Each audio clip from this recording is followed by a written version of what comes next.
to change about how a lot of people run their practices.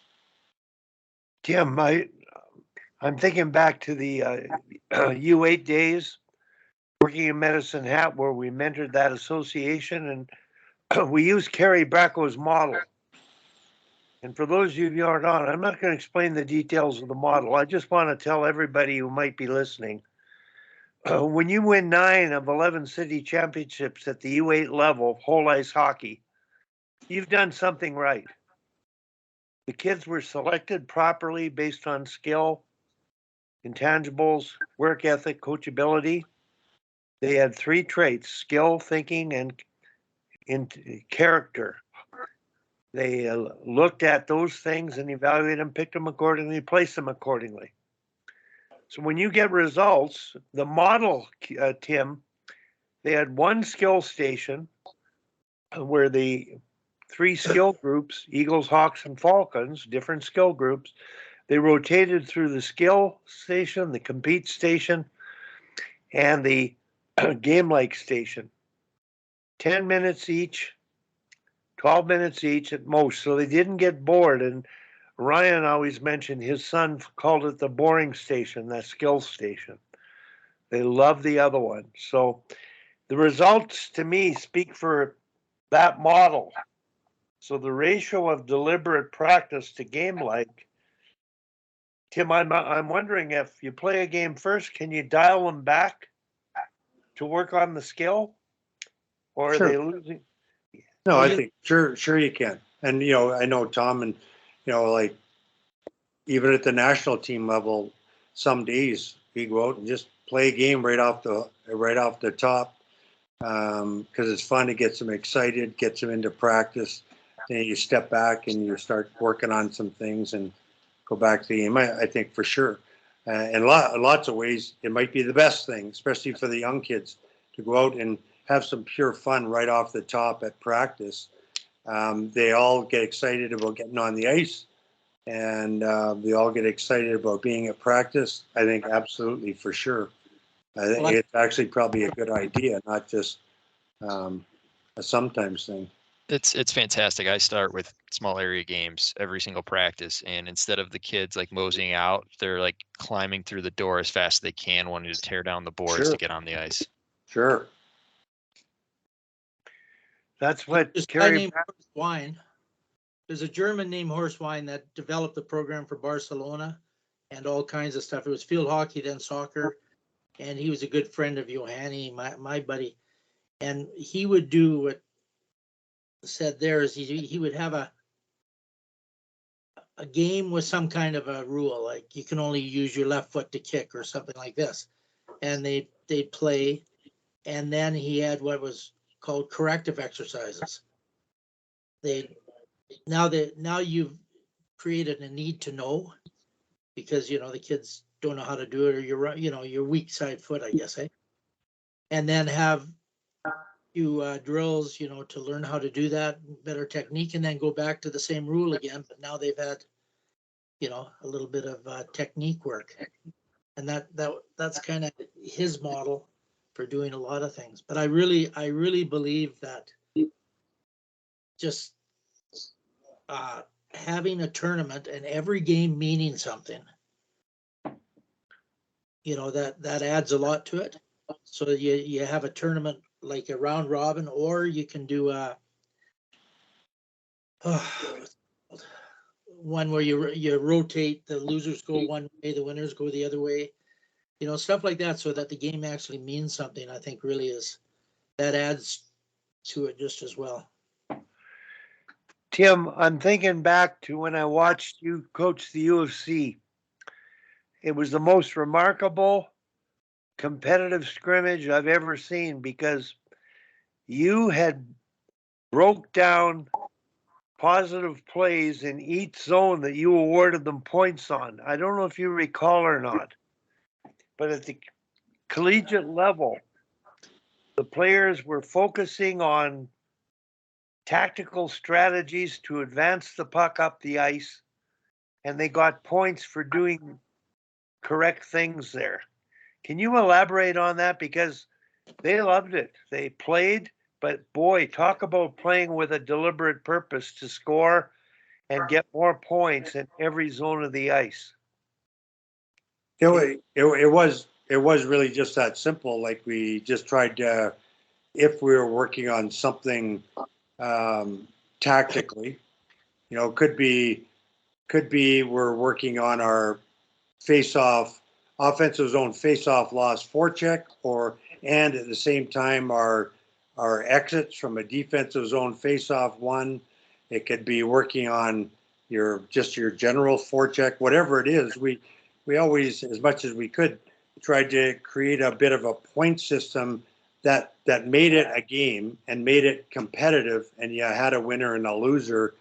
Like just on a, it's really, you can do anything you want, but on a very simple level, like if we're doing a face-off situation, it's like, okay, number one, and first and foremost, you get a point if you win the face-off, win possession.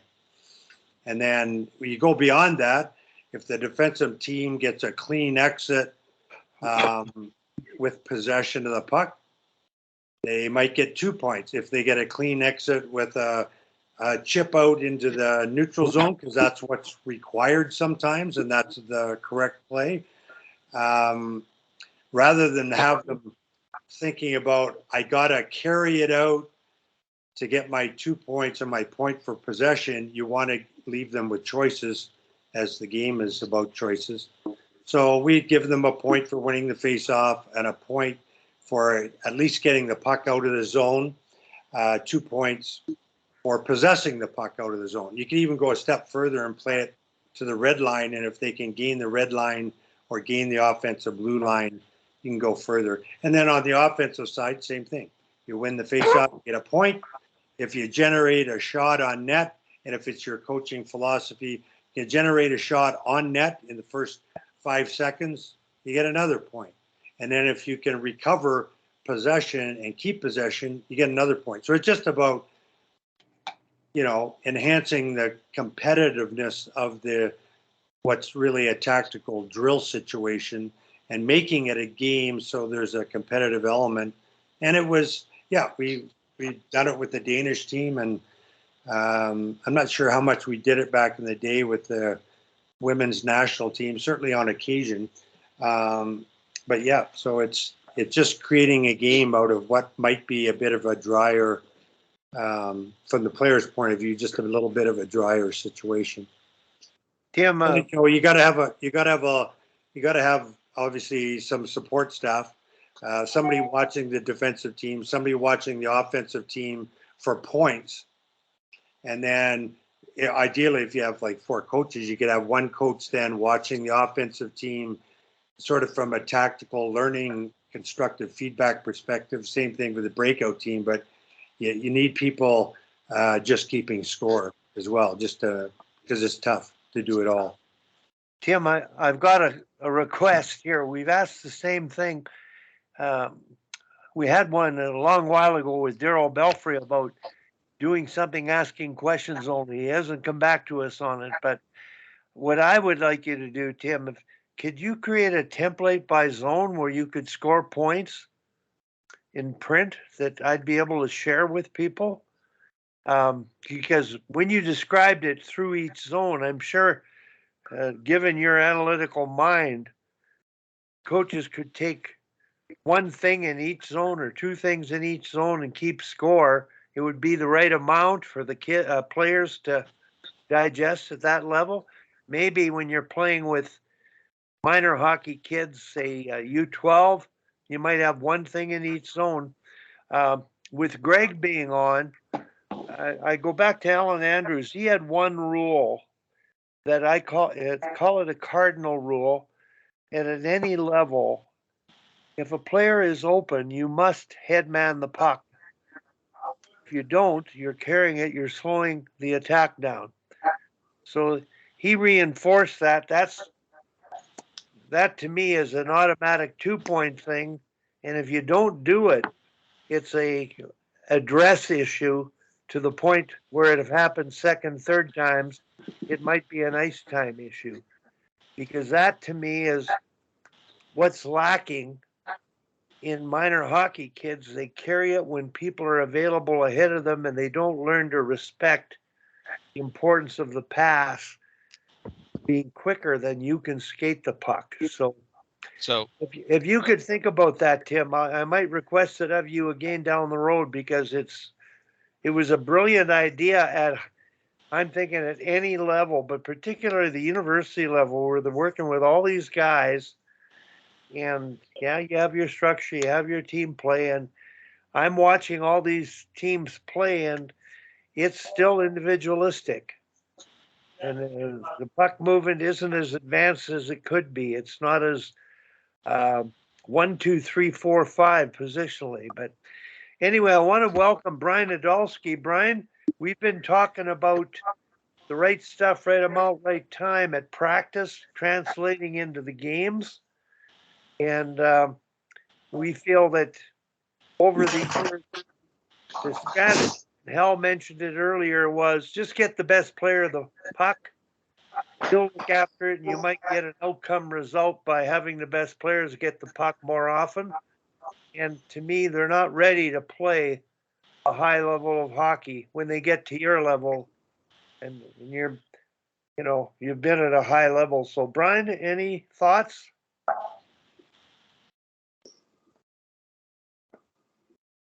Well, we're losing people. We got to try to get them on. Hey, Wally. Brian is muted too, if you're there, Brian. But I think Greg, were you trying to jump in there after? Yeah, I've got an interesting story. So in my town in Cleveland, I had a guy who's the all-time WHA leading goal scorer, Andre Lacroix, if anyone remembers that name. Yeah. And he has a very interesting thing that I've picked up, and I have yet to ask him about. But he will not pass you the puck unless you're moving. Doesn't matter if you're all the way at the far blue line wide open, he will not pass you the puck unless you're moving. So maybe it's not always great to headman the puck. There's some conditions that need to be met as well. He's very adamant. I've noticed him do that. At first I thought it was an accident, and then I realized that he was doing it on purpose, because I think he was nicknamed like the Wizard or something like that, the Magician, because he had great hands and vision, and he would not pass you the puck unless you were moving. Like, you had to at least have some sort of momentum. Yeah, and I always have because hockey is such a fluid read and react kind of game. I always have a little bit of difficulty, saying to a player, you must do this in almost any situation. So I always stop to think hard if I'm going to tell somebody they have to do something in a certain situation. It takes the game out of their hands to some degree. And I agree with you, Wally, though, on the that there needs to be more encouragement for puck movement and puck sharing, and playing games where you get points for the number of passes you complete is a beneficial thing too. Like, the more complete passes you tape to tape, you control the pass. Premium on goal scoring, of course. Like, so if you're getting a point for every pass you make, you might say if you score a goal, you get 5. If you're talking about a game, so they don't forget that the game is about scoring. Tim, I have an example on this, actually. Yeah. So a way you can do it is each goal is worth 1, but every pass that precedes that goal, successfully completed, whether it be tape to space, tape to tape, whatever it may be, adds a point. So a goal could be worth 5 because you made 4 passes beforehand. So say someone makes a great pickoff and they're on a breakaway. Well, they're not going to make a gazillion passes. They're going to go and still play the game to score, but you're not saying you have to make 3 passes before getting a shot on net. You're still allowing for the game to be played. You're just incentivizing further passing. So it's exactly what you're saying, and I love it, because you're saying, hey, we want to play the game, we want to still be aggressive, we want to transition quickly, but if that's maybe not available, we want to start finding different ways to work the puck around to find a better look. So instead of saying you have to do this, it's an incentive, and it just adds up, rather than goals worth 5, pass the first 1, and you're just getting goals for points for passing back and forth. Good point, Greg. I just want to give you a simpler idea when I was at the under 18 camp, I sat with an older fella, about younger than me, but we got talking hockey, and he shared an idea that I'm going to share with everybody here that is simpler than any of us have described, that anybody can do. And he said when he played soccer, he did it, and he told hockey coaches about it. Buy a counter. Have a counter in your hand every time a pass is made. Keep track of the number of passes. His story was the hockey coach who did it, their team became one of the better passing teams. Other coaches were asking the coach, or coming up to the coach and saying, boy, they play like the Russians. What did you do? That's all he did. He just kept track of passes. They were conscious that when they made more passes, they were getting better results, and it just mushroomed. So that's a simple way. Like, I'm thinking we can do everything we're all talking about. We do everything we're all talking about. What does the coach do? Any coach can have a counter. Any coach can pat a kid in the back and say, way to go, and not demoralize them by their approach, by their yelling and telling, and maybe telling them wrong things. So it's that simple. Hal, your hand? And then I want to get Sammy if she's on, and Brian if he's on too. No, that was